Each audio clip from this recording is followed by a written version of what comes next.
आज हम उन कह सकते हैं अनजाने नियमों की पड़ताल कर रहे हैं जो हमारे दिमाग और शरीर को चुपके से चलाते हैं। बिल्कुल, जो हमारे रोज के अनुभवों को तय करते हैं पर हमें पता भी नहीं चलता। हाँ, वही छोटी छोटी बातें जो जो तय करती हैं कि हम कैसा महसूस करते हैं, क्या सोचते हैं और कैसे काम करते हैं। बिल्कुल। हमारे पास ज्ञान की दुनिया नाम के एक स्रोत से कुछ बेहद दिलचस्प जानकारियां हैं जिनका शीर्षक है दुनिया के 7 ऐसे रहस्य जिनके बारे में 99% लोग नहीं जानते।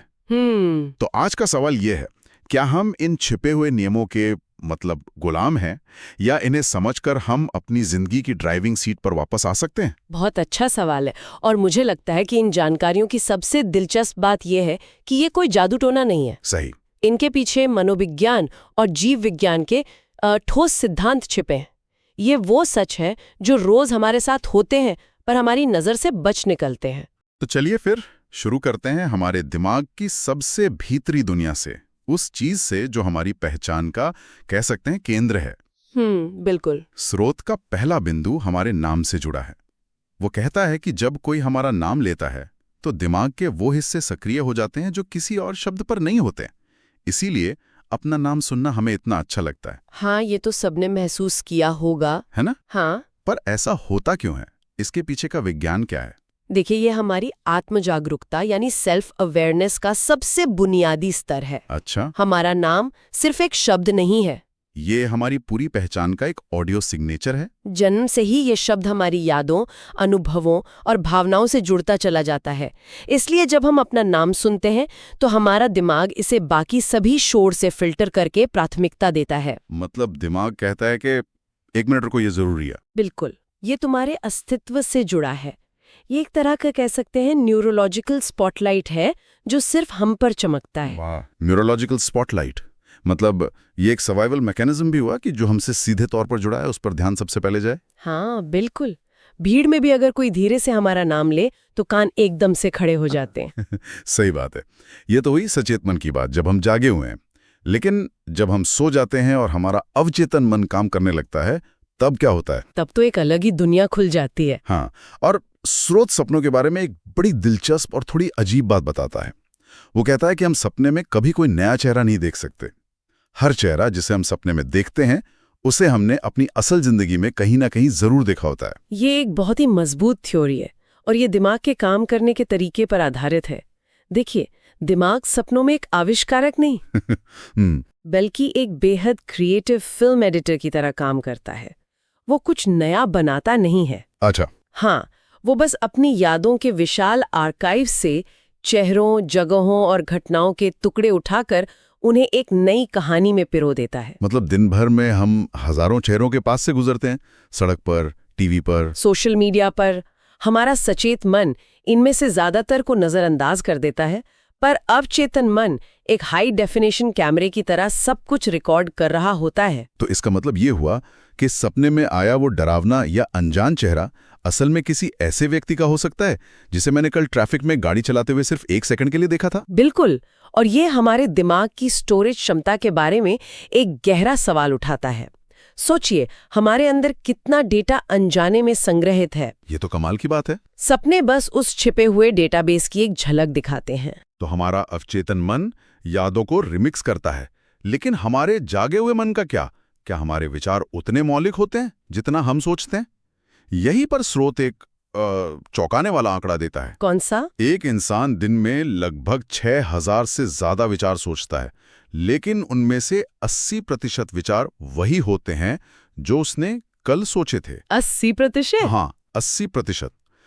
ये तो बहुत ज्यादा है। ये आंकड़ा वाकई हैरान करने वाला है और ये दिमागी ढर्रे की ओर इशारा करता है, जिसे न्यूरोसाइंस में डिफॉल्ट न्यूरल पाथवे कहते हैं। Default neural pathway? हाँ, इसे ऐसे समझिए जैसे जंगल में एक रास्ते पर बार बार चलने से एक पक्की पगडंडी बन जाती है।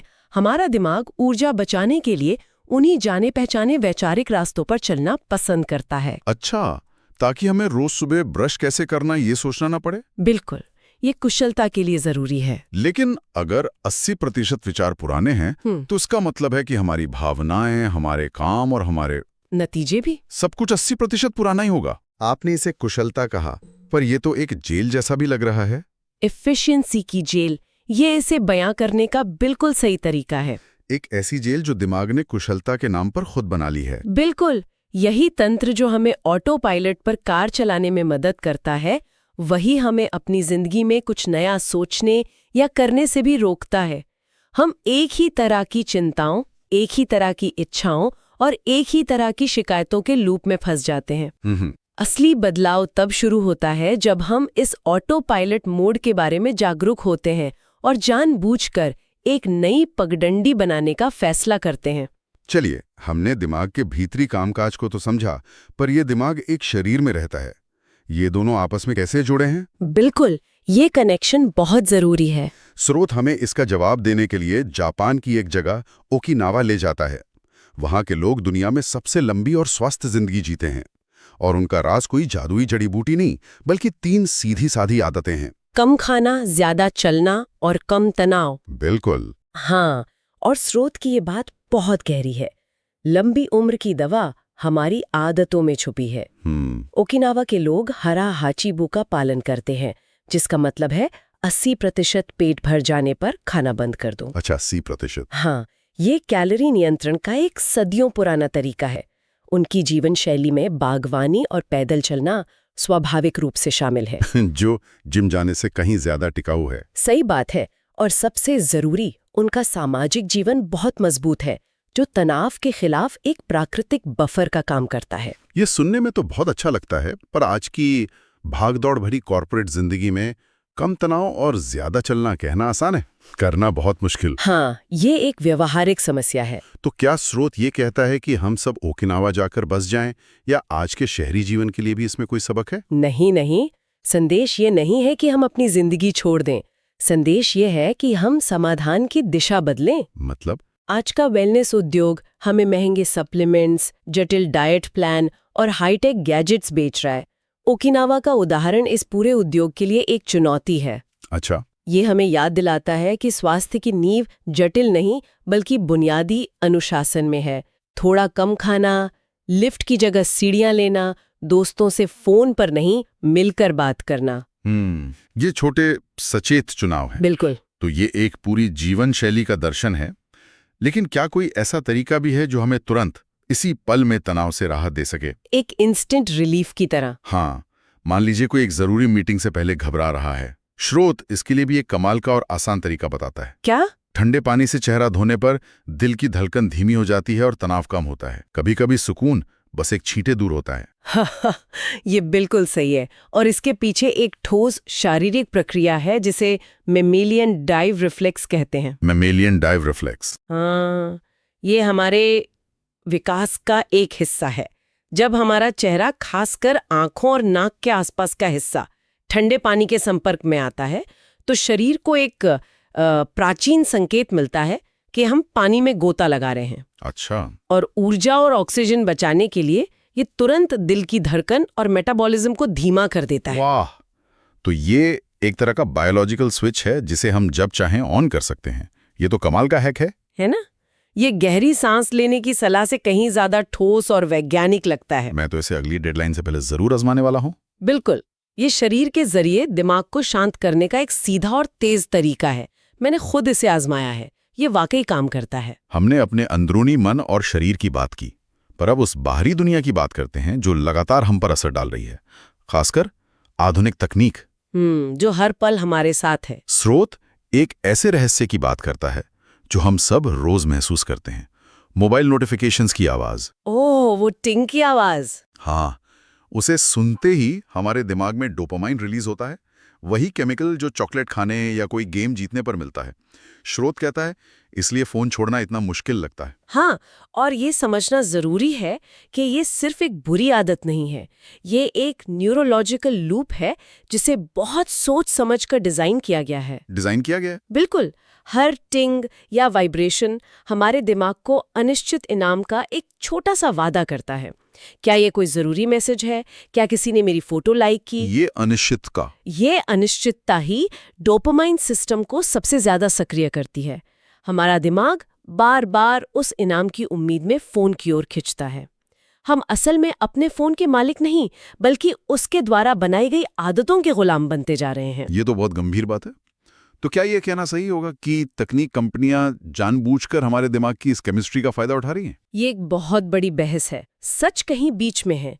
एक तरफ इन एप्स का पूरा बिजनेस मॉडल ही हमारी अटेंशन को कैप्चर करने और बेचने पर आधारित है।